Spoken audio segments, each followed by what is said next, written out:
right, everyone.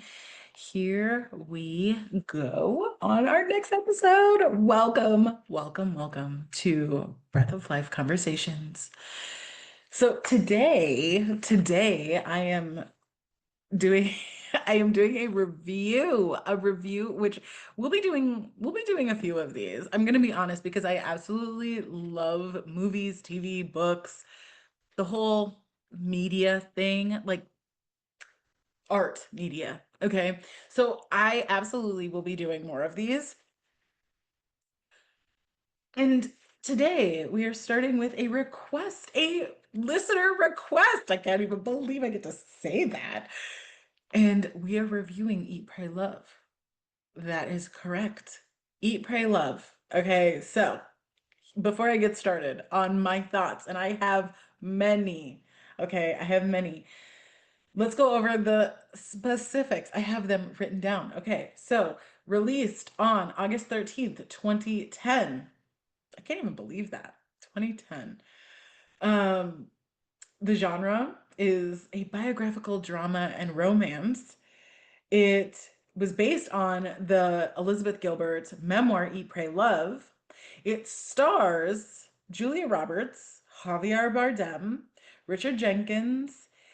I'm very much going to butcher this, and I am so sorry. It is Hadi Sabianto. Um, we also have Christine Hakem and James Franco and Billy Crudup. Also, probably butchered that name, and I'm so sorry. It was directed by Ryan Murphy, also known for creating shows like Glee and American Horror Story. It was written by Ryan Murphy and Jennifer Salt, and um, it is an interesting coming to self journey, is how it would otherwise be called, broken down. So let me just give you a rundown of what happened in this film. Spoiler alert, okay? If you have not seen this film, do not listen to this or my thoughts, okay? I want you to listen to this podcast. I do, but it is so important. I don't want to spoil things for you. So if you're one of those people that you can't hear about the entire synopsis, please stop here, watch the film, and then come back to this. Okay. So we have Elizabeth Liz Gilbert. She's a successful travel writer who is looking like she's got the perfect life. It starts off with her being married. She's at a party with her friends. Her friend has just had a baby, and um, they are seemingly having a great time, and then they get into the car. They are talking about their dreams and like what they want to do. Liz is trying to think of her next like project and wants to go traveling, and her husband Stephen says that he wants to go back to school, and she gets this weird look on her face. And then they get home, she drops this massive bomb saying that she wants to have a divorce. And she decides this, and her husband seems to take this well initially, and then it turns out he is not happy with this at all. He is very unhappy with her. They end up having a very tumultuous mediation over like what they're going to have, like who's going to get what. She ends up going out with her friend to a play that was like based off of some of her work, and meets this actor named David. Uh, they start a relationship, to which she ultimately ends up not being able to continue. They have a very tumultuous relationship.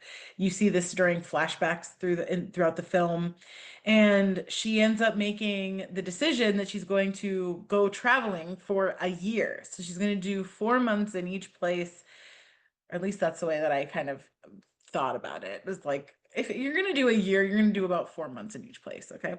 Um, and so she decides that she's gonna first go to Italy, where she's going to eat her way through Italy, as I guess. She goes to Rome and meets this very lovely woman from Sweden, and she learns Italian. She has makes these wonderful friends, and she ends up rounding out the time there before moving on to India, where she really starts to like find her peace, as it were.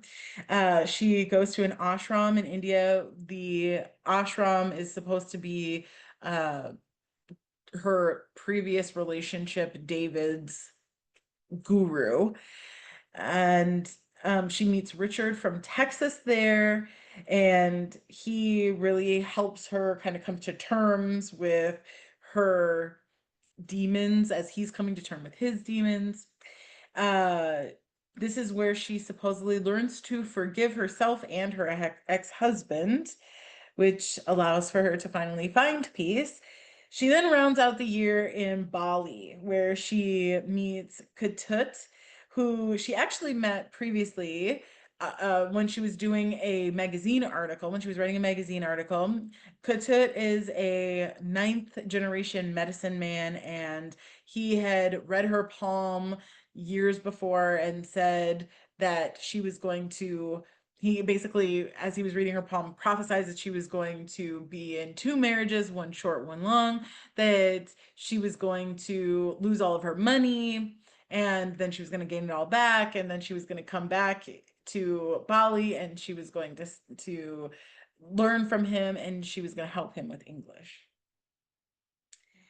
Uh, so she comes back to Bali, and Kuta can't really remember her until she shows him this image, this sheet of a parchment that has an image on it, a figure on it, and how this figure has like four legs, which is supposed to represent her grounding, and the eyes are actually in the middle of the chest, so it's her seeing with her heart. And once he sees this, he then remembers her and says, "Oh my gosh, yay, you came back, wonderful!" But he says, "I don't need you to help me with my English. What I need you to do is copy down my old spells and rituals and things like that." And so she's supposed to learn from him, and as she's learning from him, what she does in exchange is copies down these old spells and things like that. And while she is there, she meets a couple of different amazing people. One is Wyan, who is also a healer, and she's very good. She helps Liz better understand her relationship with a second individual who is really big for her in Bali, which is Philippe.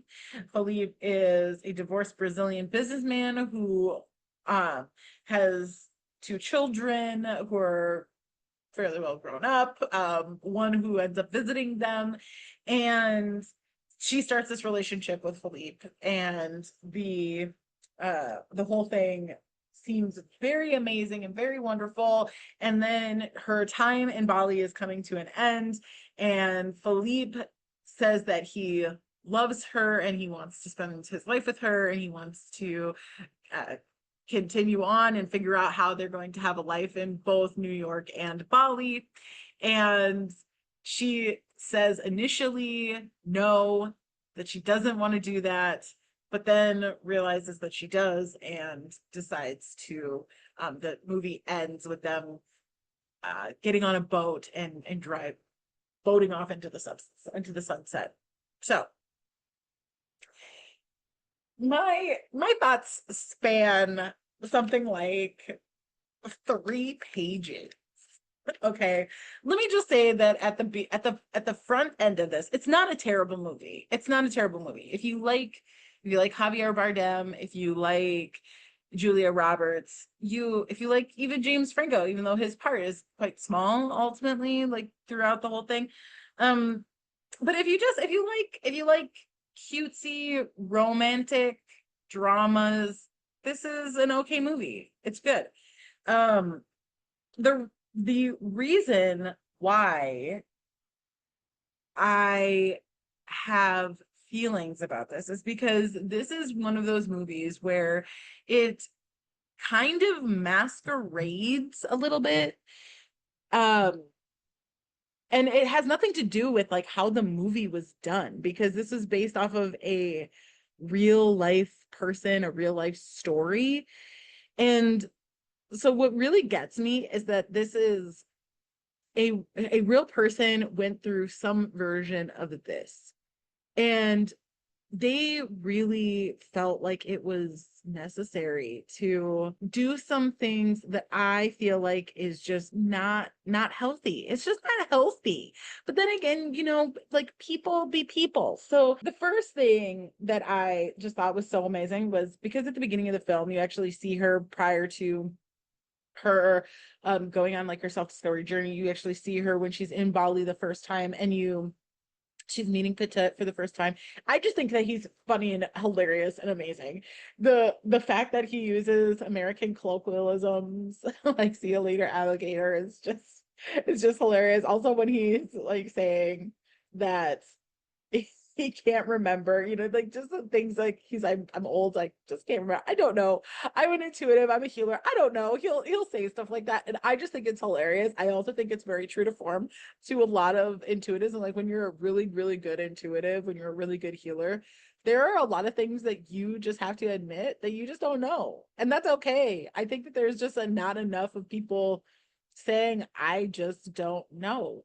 And I actually really jive with that. That's totally a vibe for me, and I loved it. Uh, and then I realized that it had only been like 2 minutes into the film, and he's already stealing the show. So I just remember like the first time that I watched it, I really wanted to see more of Kata, and it was the same when I rewatched it. And then of course we move into her coming back to New York and her like living her life and her going to this party. And don't I realize now that I didn't read her name. Viola Davis is in this. Viola Davis is just amazing. She is like my hero. I want to be her. I want to like meet her, although I'm like worried that if I meet her, she's gonna be awful, and it's gonna be one of those moments where like this is why you don't meet your heroes. She's amazing, and if you don't know who Viola Davis is, please Google her. She's amazing. She did just recently. She was on the Amazon Prime, I believe, original movie G20. She's in what else is she in? She's so much. She's in Widows. She's in The Woman King. Just so many things. She's brilliant. She's just brilliant. She's just brilliant. That's all I'm gonna say. She's just brilliant. Like, what else is there to say? Oh, How to Get Away with Murder. I was thinking of what's the other big one that she's in? How to Get Away with Murder. She was on that show as well, that Shonda Rhimes show. If you know it, that I just felt like that just as I when I saw her, I was like, oh my gosh, I forgot she was in this film. How could I have forgotten she's in this film? But then the thing that the first real part, well, apart from Katet in the beginning, that really came through as like this really shows a lot of intuitiveness in it. Katit was the first one, right? With the palm reading. The second thing that ended up popping up was when Viola Davis and Julia Roberts are in the character's bedroom, and they're changing Viola Davis's character. I can't even remember her name now. I'm so sorry. They were changing the baby's diaper, and Liz asks, when did you know that you wanted a baby? And her friend said, well, I basically was just kind of like waiting until my husband was ready to be a father, but I always had the box. And she says, you're gonna laugh at me. And Liz says, well, I'm gonna laugh at you, but you still have to tell me. And her friend directs her to this box that's underneath the bed, and the box has all of these like baby things in it. It's just clothes and shoes and just a bunch of baby things. And Liz says that she has a box similar to it, but it's filled with National Geographics and about all these things that she really put together that she wanted that represented her going off and being a travel writer and being somebody who got to see the world and somebody who got to talk to interesting people and do interesting things. And I just want to say that boxes for me are like one of the coolest ways to manifest. I truly think that they are some of the coolest things because unlike vision boards where you tend to keep your vision board like out and about and you tend to like see it a lot, boxes you fill them with all of your things and then you stick them under the bed or you stick them in a closet and you kind of forget about them. And that is the best way to manifest, truly, is to put out your order out into the universe and then you forget about it so that you are not sitting here harping or bugging the universe and how it's going to happen or when it's going to happen. You just, there it is for you. So if you're looking for a really good way to manifest, that would be my suggestion to y'all, is to do a box. Put into this box whatever it is that you want. It could be something written, it could be pictures, it could be physical things, items that represent whatever, and then put it away and let the universe help you out. I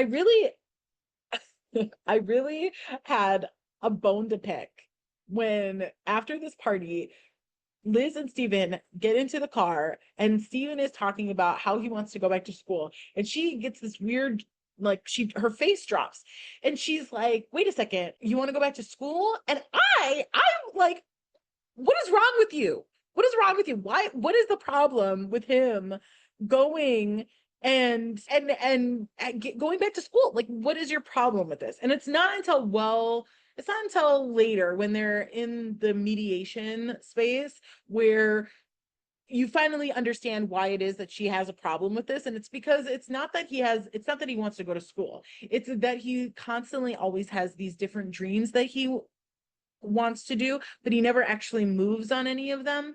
And once I got to that scene, I realized, okay, fine, maybe I was a little too harsh with you in the beginning, but I had a bone to pick in that moment where I'm like, Jesus, really? Like you have some issues that you need to resolve if you can't even be supportive of your husband going back to school. But then, like I said, once that other scene comes up, I was like, okay, fine. Like if he is this type of person who just can't seem to make up his mind, I guess I can understand that. You need to be able to make up your mind. But I also just have a bone to pick with her being in this relationship and like, what in the world? And how old are you? I literally had to, somewhere in there, I wrote down, how old are you? Like during this time in your life, it turns out she's 32. Okay, just for context, I'm 36. I'm going to be 36 this September. Okay.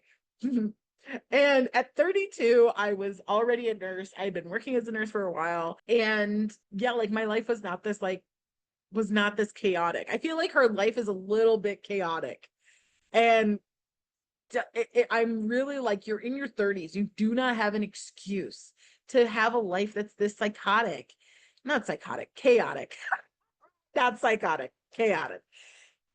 So I was just a little bit like, okay, but once again, I had to stop myself and be like, Abigail, not everybody's life is your life. This is fine, whatever. Some people, some people need time, a lot of time, decades and decades apparently, to like get their shit together. But I really, I really like struggled. I struggled with her. And so I don't know. And then there was a moment where she's she's on her knees like praying. Liz, the character, is on her knees praying, going, I don't know how to be in this marriage anymore. I don't know what I'm supposed to do. And I have to say, there's not a lot of times when I think that Julia Roberts overdoes it as an actress, but this was one of those times. I thought, my God, this is so overdone.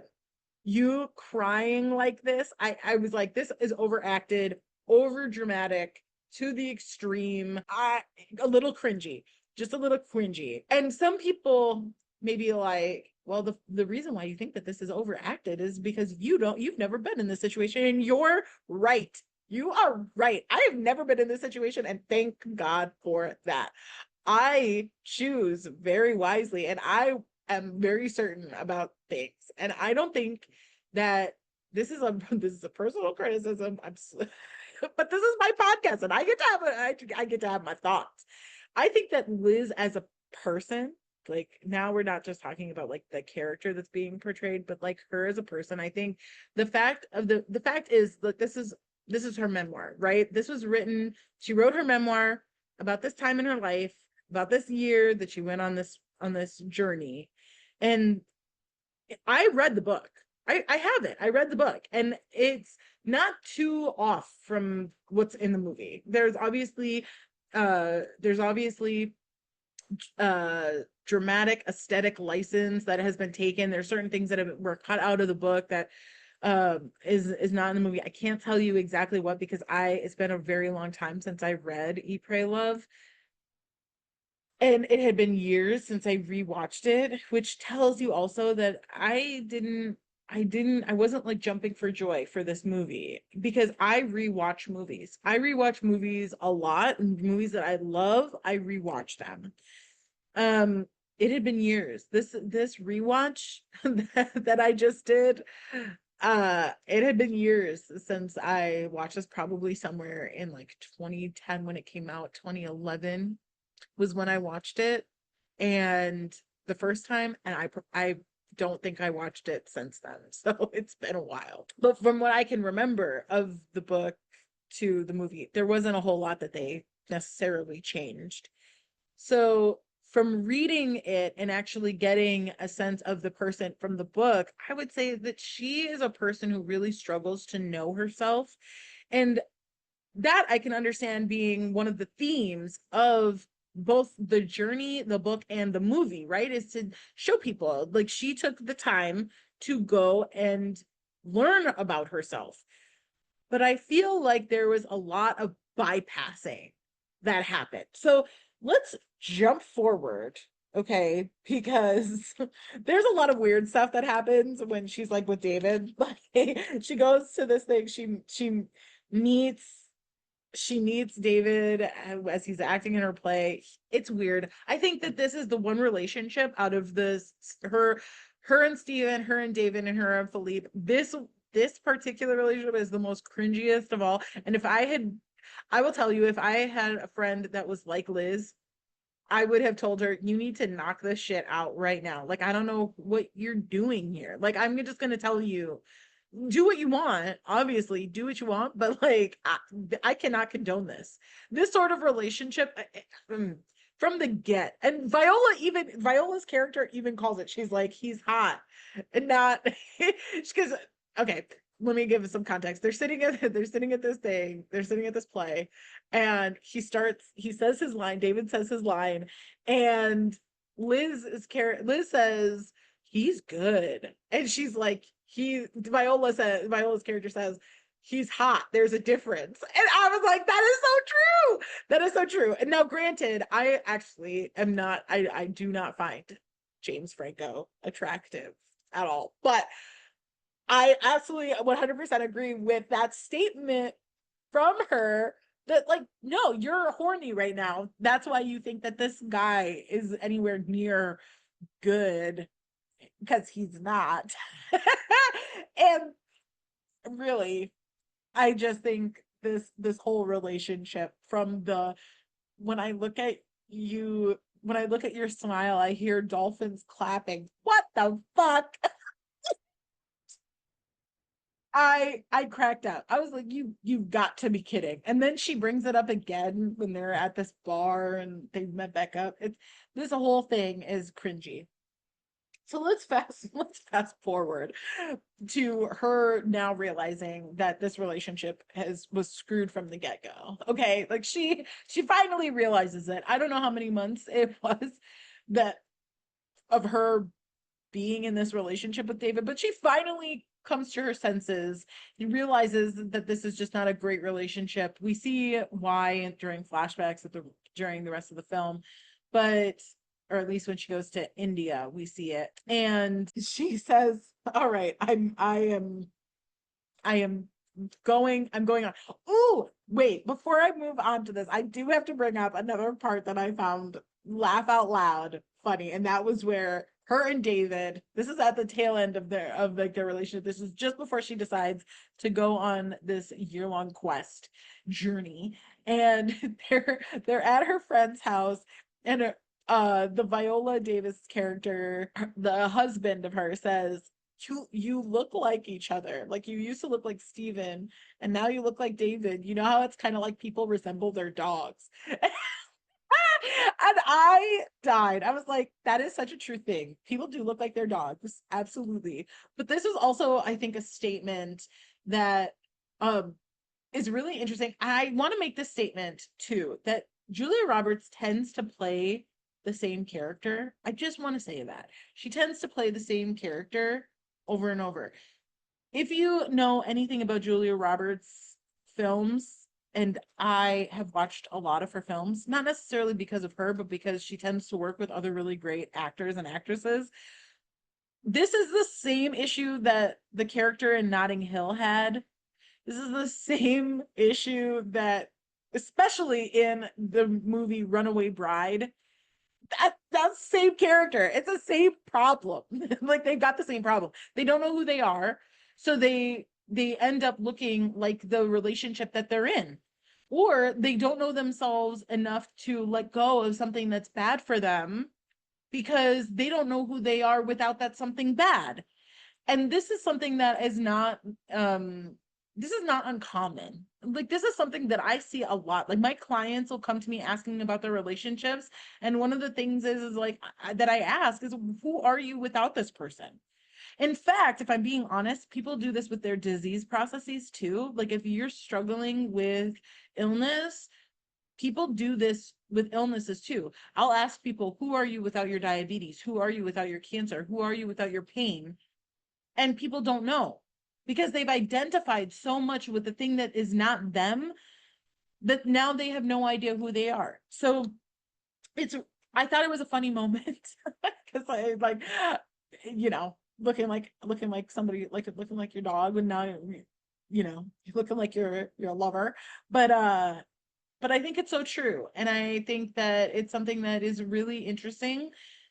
I personally really hope that one day people really understand that they deserve to be their own individual person. They deserve to actually be able to stand on their own 2 feet and to know who they are without the person that they're meant to be with, or the current relationship that they find themselves in, or whatever illness they're going through. You deserve that. Please hear that. All right, so she decides to go on this trip.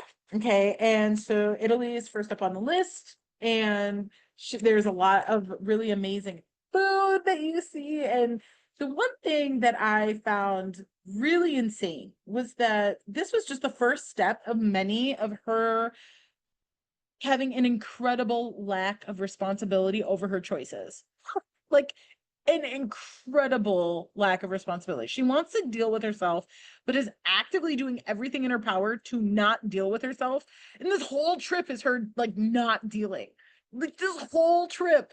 It's insane. She decides that she can be in this relationship with David, that she's basically given up all of her stuff to Steven in the divorce. So she decides that she is going to go on this trip, and she's basically going to eat her feelings in Italy. She's like, I'm just gonna eat my feelings. And then somewhere she decides, okay, but I can't just eat my feelings. I need to then like semi quote unquote pull it together, and I'll go to India and I'll find peace. But that's just another way of her spiritually bypassing and not taking any responsibility for herself. And that is why when we get, and I'm jumping ahead, but I can do that. That's why the Richard character is so phenomenal, because he actually notices. You just spent 4 months in Italy eating your way through your feelings, eating your way through whatever, making all of these excuses about how you have no reason, or you have no desire to be obese, but you're going to eat this pizza even though you've gained X amount of pounds, and you're going to act as if that's okay as long as you say that you're not willing to be obese, and you're just gonna go and you're just gonna buy bigger pants, which is fine. Like, I'm not saying anything. I'm not fat shaming anybody. I'm not saying that that's not that eating pizza is a bad thing. I'm not saying any of that. What I am saying though is that the reason for why you're doing this, like the excuses that you're giving, that's not okay. Eat the pizza, buy the bigger jeans, totally fine. But the excuses, no, no, no, no, no. And that's where I'm like, I can see how people are like, this is such an empowering thing for women and for men and for all peoples. And look at her owning herself. The thing is, she's not owning herself at all. She's not owning herself at all. She's not dealing with shit. She's just eating and enjoying life and enjoying what they call the sweetness of doing nothing, which I think is necessary. But as with anything, it's not black and white. This is a movie that has many themes of goodness in it and many themes of many beautiful scenes and scenery. The lighting is fantastic all through the India trip or part of the trip, but it also shows how if you're not actually doing the work, you're not doing the work and you're not going to see any movement forward. And that is why she gets through the first two places. She gets through going to Italy and she gets through going to India and she gets to Bali and she meets somebody and she has problems. She has the same problem with Philippe as she had with David and that she had with Stephen, because she actually hadn't dealt with anything in those last 8 months, which is incredible to me. It's absolutely incredible. So I'm gonna just like say that the India stuff was so. It was kind of whatever. She talks about how she can't meditate and I mean, of course, meditation for her is literally like the old OS DOS stuff. Like, I don't want anybody to follow that sort of how do you meditate because it's old technology. Please don't. Like, if you're trying to sit in a room either air conditioned or not and you're just trying to empty your mind, I'm going to tell you you're going to fail right now. And if you are successful in quote unquote shutting off your mind, which is not even back then, that was not the goal. The goal was not to shut off your mind. The goal was at that time to notice when you were having a thought, like notice your mind at work. But here she was stating the very thing that nobody, a yogi or not, or not a yogi or not, but a yogi or somebody who is trained in and has learned meditation. None of us teach this. None of us teach this. But this idea anyway is old technology. And then she meets this young girl who gets married off and she's fighting back and forth, creating this tension with Richard. The highlight of this whole thing, of this whole section, of this whole act 2 or 3 or whatever act we're on right now, is when Richard tells her what happened to him and what brought him to India, and that he was a drunk and that he almost ran over his kid and that he lost his relationship over it.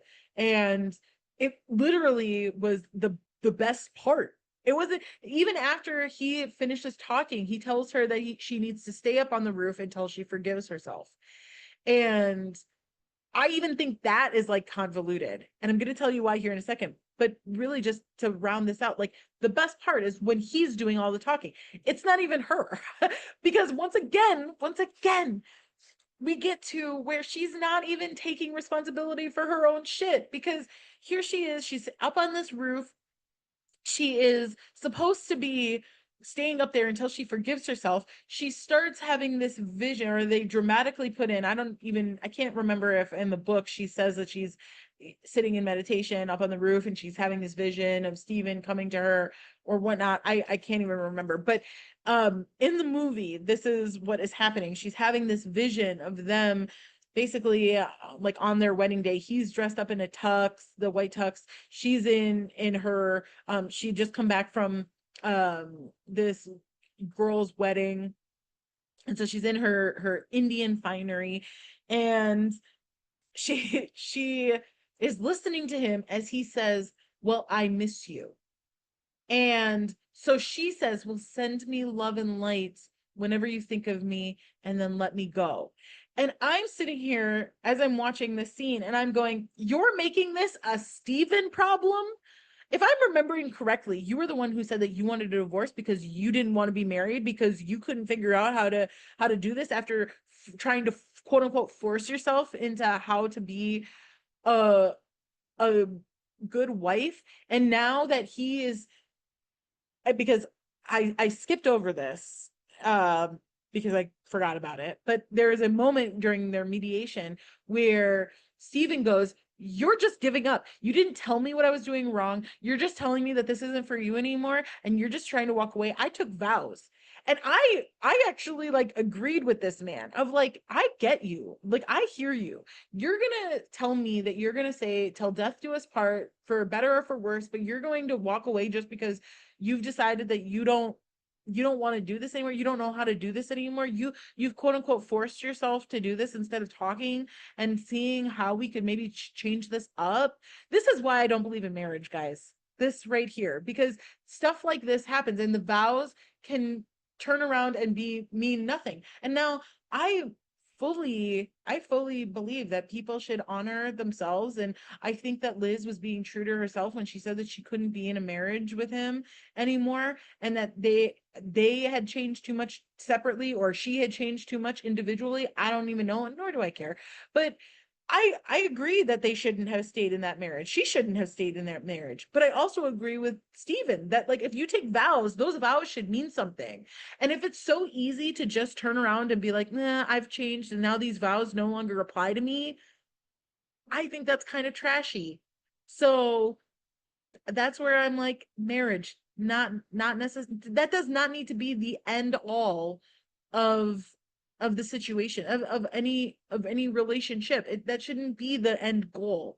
Marriage should not be the end goal. Now some people are going to really disagree with me on that, and that is your prerogative. But this, I think Liz and her scenarios are some of the like case in points of why marriage should not be like the thing. If you can't be in a committed relationship without having to have a piece of paper and vows that are basically worthless, because at any point somebody could turn around and say, I don't really want to do that.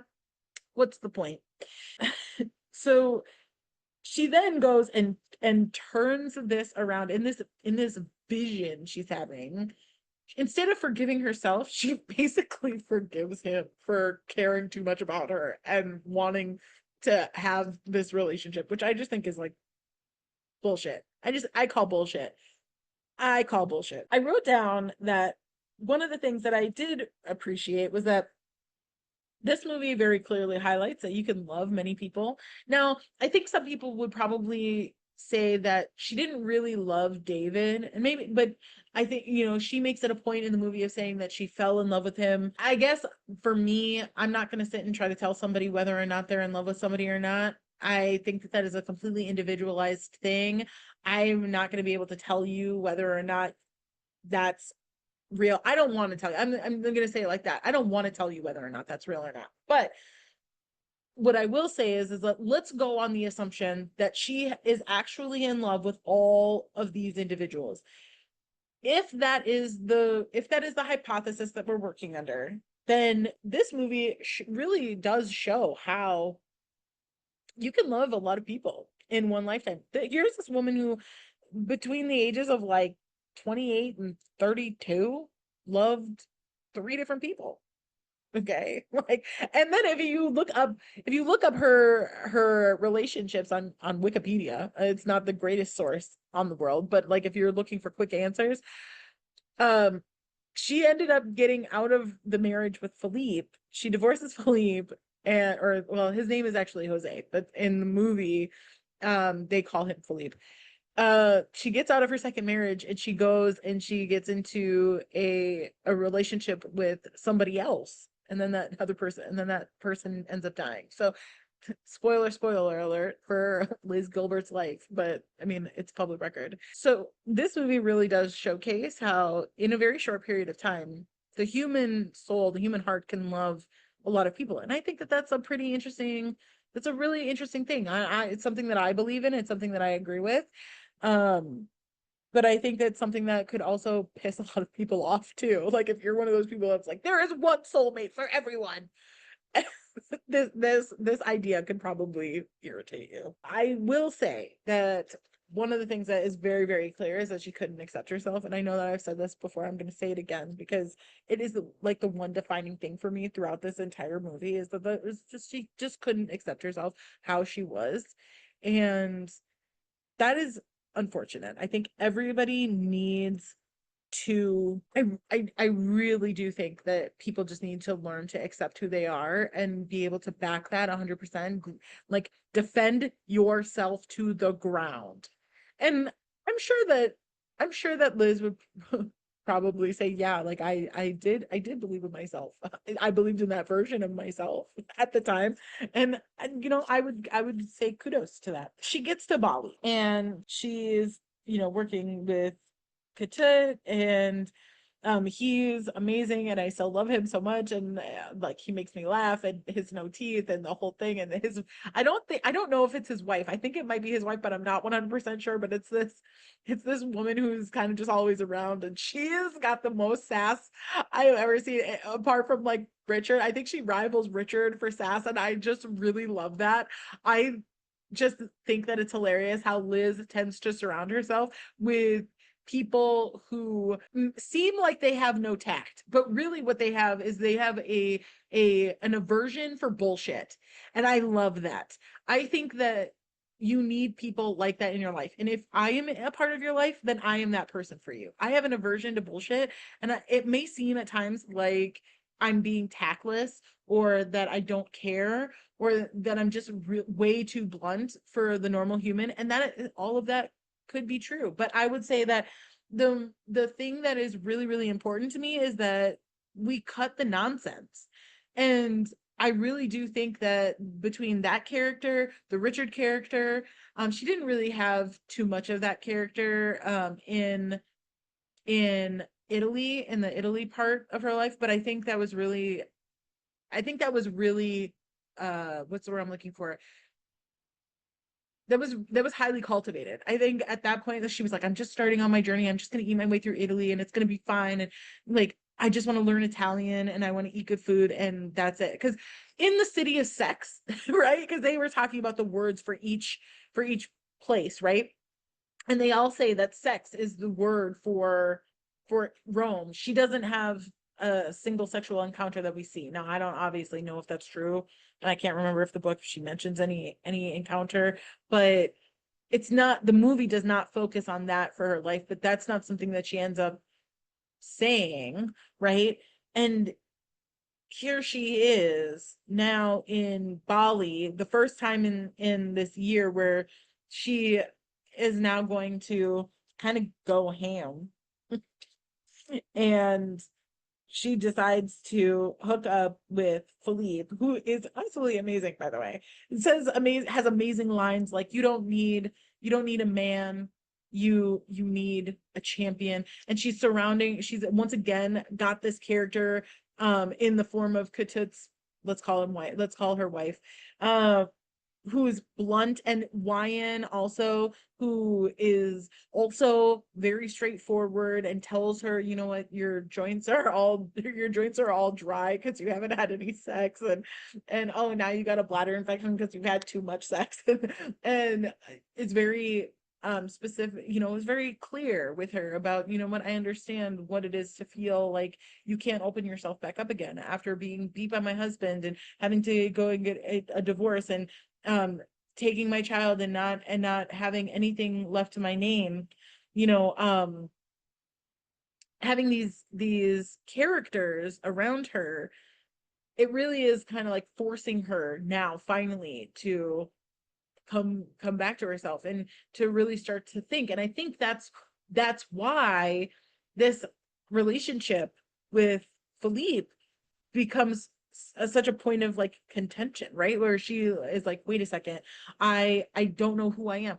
My assertion is that you never knew who you were. You never knew who you were because you actually didn't do the work to figure out who you were. You found your peace. You were able to calm your mind. You were able to forgive, if that's what we want to call what happened on the rooftop.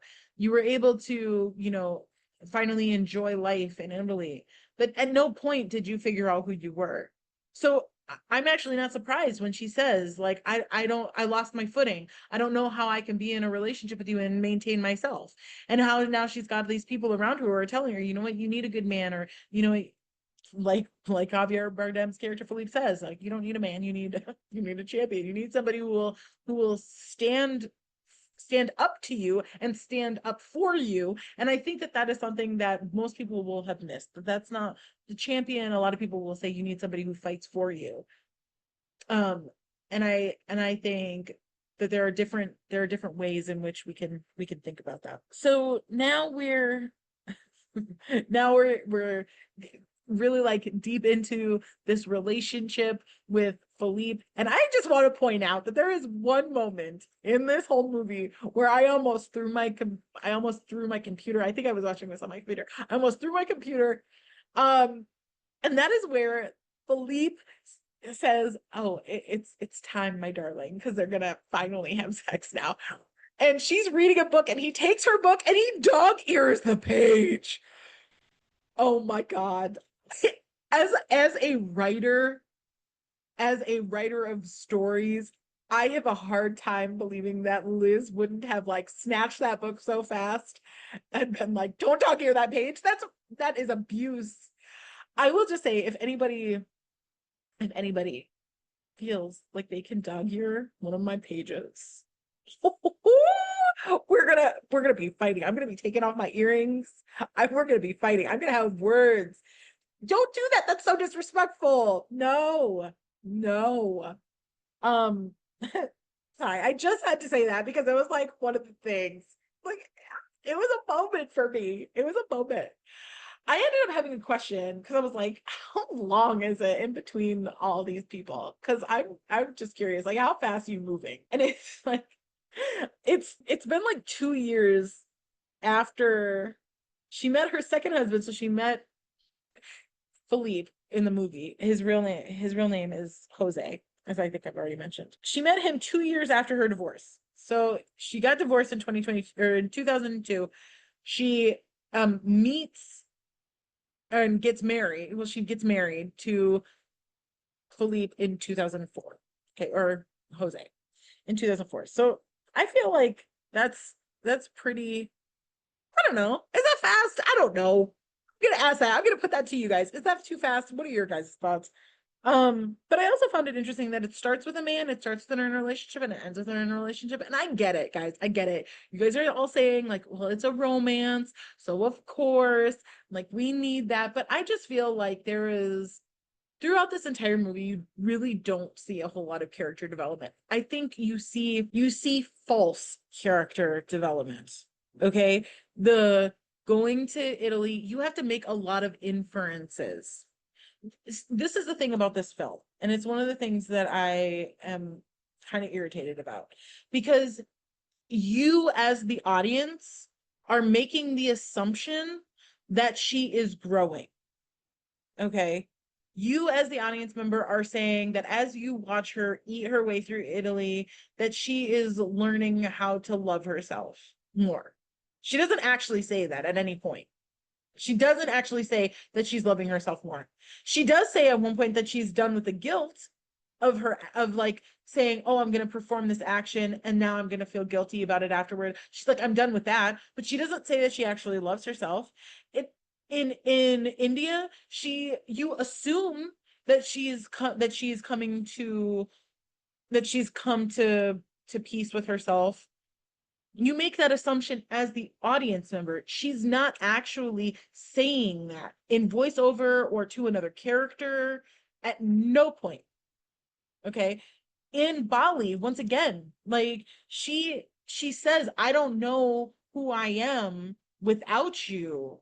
I've lost my footing." But at no point do we actually see her make a real assertion about who she is without someone. You have to make that assumption for yourself. You have to put that in your mind. And so I think it's a really interesting thing that, like, yes, while it's a romantic movie, it's a, you know, romantic drama. So of course it would start and end with her in a relationship. It does the character a disservice. I think it kind of does Liz a disservice that at no point do we actually get to see Liz's growth as a human and actually see where she truly is at the by the end of this year for her. So I thought that that overall was kind of sucked, but overall, you guys, I thought that it was a good movie. I didn't think that it was a terrible thing. If you're watching it just for the comedy of it, if you're watching it just for the romance of it, it's good. I think Julia Roberts overall, her acting had a couple of moments, one or two, that I can think of right off the top of my head that I discussed here, where yeah, she overacted it a bit much. It was just a bit much. But for the most part, I think she's done what in that movie, in this movie, what she's done in other of her films, which is provide a really good, solid performance. I do overall think though that Liz could have been more honest with herself, both as a character as well as potentially in her real life. Like if I'm gonna, you know, make an inference about, you know, how true to form this movie slash book memoir was, I think that ultimately she could have been truer to herself. Like I said before, I it's been a long time since I've read the book, and I hope that in the book, um, she she does show a little bit more self-awareness. I honestly can't say whether or not that's the truth, but I would like to think that it is. And I think that truly the thing that we should all take away from this is that we need to take command of our own lives. We need to take responsibility for our choices. We need to take command over our lives. I think that's the one good thing that this movie does show is that her saying, you know what, I'm done with this relationship. I'm done with these relationships. I'm going to go out on my own for a year. I'm going to live my life. I'm going to do what I need to do to, you know, go on this journey of self-discovery. I think that that was a really good way for her to take command of her life. In some way, shape, or form. And I think that that's a good thing for all of us to think about is how have we been shirking our duty of living our best life and really making an effort from here on out to live our best life because we get, according to some, this is the only one that we get, and according to me, it's not about whether or not this is our only life because I know that we reincarnate, whether it be here or somewhere else. But it really is about you chose this life for a reason, so make the most of it. Like make the most of it. It's ridiculous to me to uh that people waste their time. They waste their lives. So don't do that. All right, everybody, that is my take on Eat, Pray, Love. I hope you enjoyed it.